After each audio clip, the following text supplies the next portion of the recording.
In the early 60s, Monash was Pete Steedman. Pete started in 62. He's studying economics and politics. He came in, introduced himself, and within 10 minutes he started telling us that he was from Brunswick, and he started telling us how we were privileged eastern suburb wankers. And then we found out very quickly, I think from Chris Stance, who is here today, who went to school with him at Wesley, that in fact his home included a tennis court and very expensive cars. Monash politics professor Rufus Davis, in groping to explain on one occasion the gap between Pete's obvious very high intelligence and his equally obvious lack of formal academic accomplishment, remarked at the time, "The problem with you, Steedman, is that you've had more fucks than feeds." He seemed to be at the university nearly all the time, or at the pub down the Notting Hill. Pete managed to spend years at both Monash and Melbourne without actually graduating from either.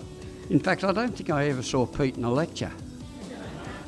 As editor of Lot's Wife from 65 to 66, and then Melbourne University's Farrago from 67 to 68, Pete was at the absolute heart of all the campaigning and the debates on neglected social issues. He was at the centre of some of the most remarkable movements that we were confronting as a nation. The fanatically anti-communist Dr. Frank Knoffelmarker of Melbourne University said this: "My only objection to you, Steedman, is that you exist." These are young people, mostly at university. They have a right to express themselves. They have a right to make mistakes. They have a right to be outrageous. They have a right to do things they're never going to have a right to do when they get older. For me, the memories I most cherish were the magnificent dinners and gatherings at Pete and Julie's Hurstbridge home. The Hurstbridge firework nights were truly fantastic. They would start around lunchtime and culminate with an extraordinary fireworks display and the lighting of the bonfire. And then we had an effigy incinerated on top of the bonfire, but usually the effigy represented a local adversary or a factional warlord that had crossed Pete. And at one of his annual barbecue and bonfire parties, trying to get guests' attention and failing, he stood on top of a rock that was the end of his swimming pool. He'd armed himself with a double-barrel shotgun, and he let both barrels go into the air. It achieved what he wanted. Everyone shut up, and Pete got to make his speech. Paul was the Victorian Secretary of the MEU when he employed Pete in 1980. Pete fitted right into the MEU culture. Pete won Casey in 1983, but he never really left us. While in Parliament, he became our go-between to the Hawke government. But in terms of the Labor Party, we do have ideals. We do want to change things. We are a party of reform, social change, equality and those sort of things. Pete climbed the stairs at the entrance of the old Parliament House. Two senior ministers, Treasurer Keating and former Shearer, among other things, and current Leader of the House, Mick Young, were descending those stairs.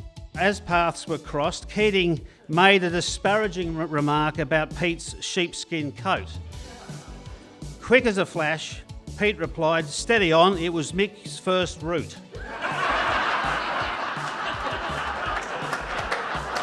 Irrepressible, incomparable, and may I say today, virtually unrecognised.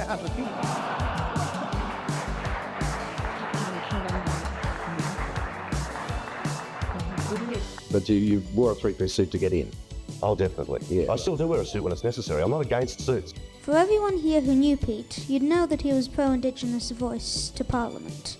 Let us hope the next generation continues to work for recognition and reconciliation of First Nations peoples. Pete would probably say it's the right fucking thing to do. He was unvarnished, he was uncompromising, he was not going to change for anything, least of all the Australian Parliament. What was not just for show was Pete's commitment to decent public policy, which came to professional fruition in his time, sadly all too short-lived, as the Labor House of Representatives member for Casey. But barely a year into that role as Member of Parliament, he was declared the Canberra Times Parliamentarian of the Year. The comment said, "You wouldn't let your daughter marry him." I actually think they were wrong about that. But in the House, he imparted colour and movement to proceedings, often bereft of those qualities. When I was first dealing with Pete, his style took a little bit of getting used to, but I realised that behind that explosive energy and foul-mouthed demeanour, there was a man with real intellect and insight and a heart of gold. I remember the day he told me his fight to be re-elected for the seat of Casey was a lost cause. Do the comrades know, I asked. He shook his head, broken-hearted for them and for the many people he had helped, but, as ever, ready to move on to the next big thing. He established Oz Music not long after, bringing together the best of our musicians and the strategic minds of people like Michael Kudinski. Working for Pete was a whirlwind. Pete, along with Sue Gillard, worked tirelessly to find clever ways to fund each project.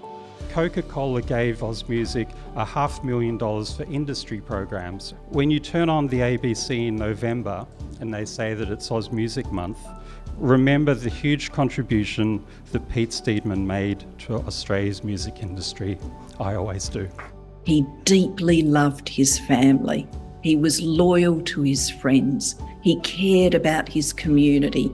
I always knew that Pete cared and loved all of us dearly, especially family and his close family friends.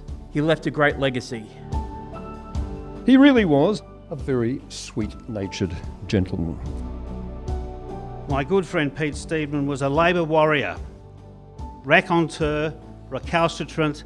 He was principled and defiant. I loved him dearly and will miss him every day. But what a glorious life he had, and I feel so fortunate to have shared a small part of it. Pete was an original. We'll always miss him. He was a beautiful uncut diamond. He was irrepressible. Pete had a wicked sense of humour, very loyal and very soft heart. I love you, Dad. You'll be greatly missed.